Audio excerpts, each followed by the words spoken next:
doorsisina nu soodaan qaatanu keessaa bade onnee hin qabnu diilolloofne nu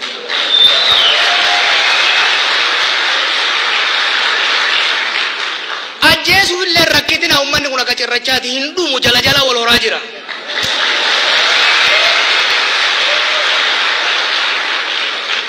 ganda gandaan qoqqonneettanii irra hin deemina ganda hundattuu isuma saamaa jirtanii saamamaa akka jiru hin beeka hattuuf sagalee hin kennu kana beekadha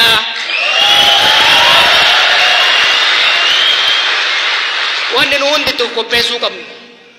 homa akkanuma wuxwuxi jetti malee filannoon hin godhama filannoo kanarratti wal falmina wal dorgomna Oromiyaattis Itoophiyaattis mootummaan filama filannaan godhamu wama lama Oromiyaa keessatti warra Oromummaatti amanu ummata Oromoo abdatu waan keessa dabarre beekuu fi gatii itti godhu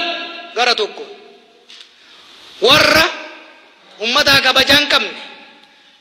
qawwee wayyaanee baay'ee irraa fudhattee caccabaas dhiifteef kana abdatu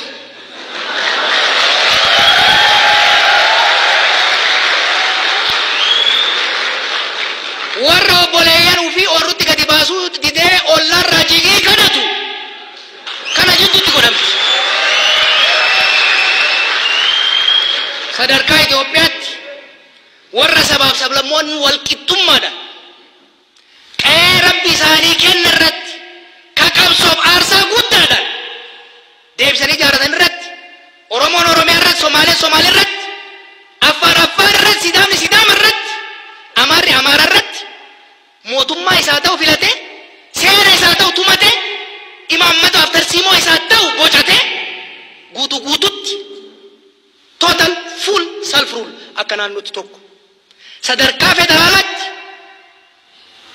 naannoleef ummanni akka baay'ina isaaniitiin akka gumaata diinagdeetiin aangoof diinagdee sadarkaa federaalaa qooda isaaniin godhu qoodatanii Itoophiyaa eenyummaa garee tokkoo qofa osoo hin ta'in sabaaf sablammootaa calaqqiftu kaakka tokko awwaaltee ka biraa ol calaqqiftu osoo hin ta'in kan hunda fakkaattu ijaarranna